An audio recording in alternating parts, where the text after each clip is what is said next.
Operation सिंदूर के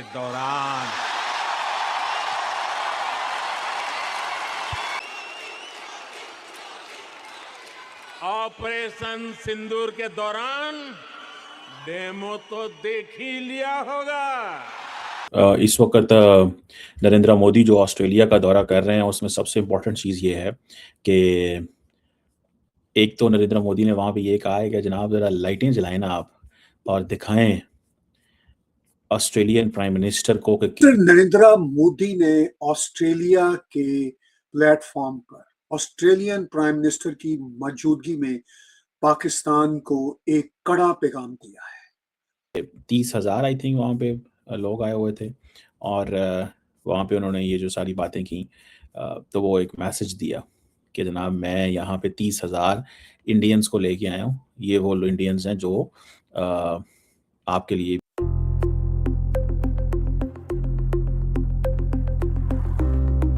prime minister Narendra Modi पाकिस्तानियों की तरह बढ़ के नहीं मारा करते।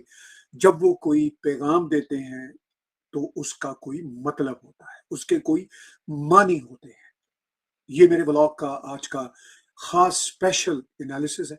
इसके साथ हम बातचीत करेंगे बलूचिस्तान में जो बिगड़ती हुई सूरत हाल है वो इतनी बिगड़ चुकी है कि पाकिस्तानी रियासत मुकम्मल तौर पर बेबस नजर आती है और पाकिस्तानी रियासत के स्पोक्स पर्सन यानी DGISPR ने एज यूजुअल गीदड़ भपकियां बोलते हुए भारत को उसका जिम्मेदार करार दिया है। प्राइम मिनिस्टर शहबाज शरीफ भी बलूचिस्तान पहुंच गए और वो भी गीदड़ भपकियों की जुबान बरत रहे हैं।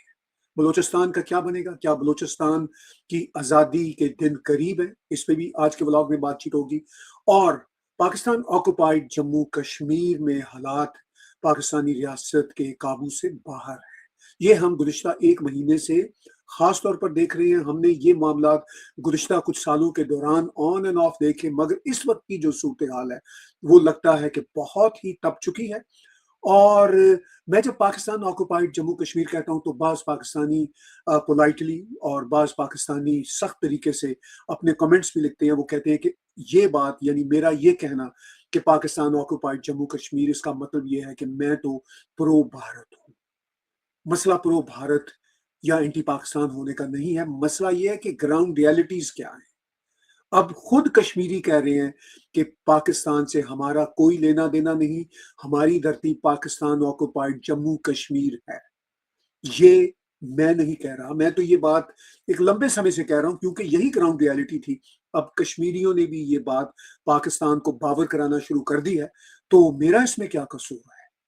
सिर्फ ये कि मैं कसूर शहर में पैदा हुआ था। मतलब पैदा तो मैं लाहौर में लाडराम के बनाए हुए शहर के गंगाराम हॉस्पिटल में हुआ था, मगर रहता मेरे वालिदैन रहते तो कसूर में थे और कसूर ऑफ कोर्स मेरा आबाई शहर है, तो सिर्फ मेरा इतना कसूर है। मगर मेरे लिए ऑनर की बात है कि वही कसूर बाबा बुल्ले शाह का भी शहर है, वो भी कसूर जा बसे थे और मैं भी अपने माँ बाप के शहर कसूर में पला बड़ा और लाहौर में भी पला बड़ा। दोनों शहरों से मेरा ताल्लुक है।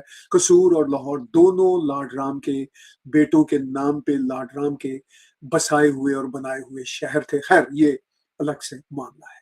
ईरान और अमेरिका एक दूसरे पे फिर ताबड़तोड़ हमले कर रहे हैं। ऑफ कोर्स ईरान जब अमेरिका पे हमले करने की बात करता है तो वो अमेरिका पे हमले नहीं, जो अमेरिकी बेसिस हैं उन पे हमले कर रहा है। और ऑफ कोर्स वो अमेरिकी बेसिस GCC के देशों में है, तो ईरान असल में GCC के आपके लिए भी और मेरे लिए भी और हम सब के लिए बहुत कुछ कर रहे हैं। बहरहाल ये तो एक साइड पे चीज़ें हैं। जो सबसे इम्पोर्टेंट चीज़ ये है कि इंडियन फॉरेन सेक्रेटरी विक्रम मिश्री ने कन्वर्सेशन की मीडिया के साथ और कहा कि ऑस्ट्रेलिया ने जो चाइनीज़ बैलिस्टिक मिसाइल का टेस्ट हुआ है वो इशू इंडिया के साथ उठाया। तो मैंने तो ये पहले दिन जब ये टेस्ट हुआ था उसी दिन ये बता दिया था कि ये कितनी बड़ी एक प्रॉब्लम है जो आ गई है इंडियंस के लिए। और ये मैसेज सिर्फ इंडिया को नहीं है, ये ऑस्ट्रेलिया को भी है कि भैया तुम लोग जो मर्जी कर लेना, मैं जो है वो मैंने जब कुछ करना हुआ तो नोबडी कैन स्टॉप मी।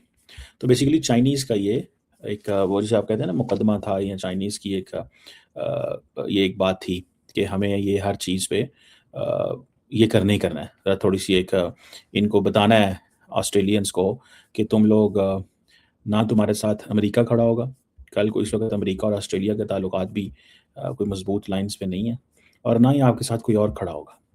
तो एक तो ये सिग्नल जो है वो दिया गया है।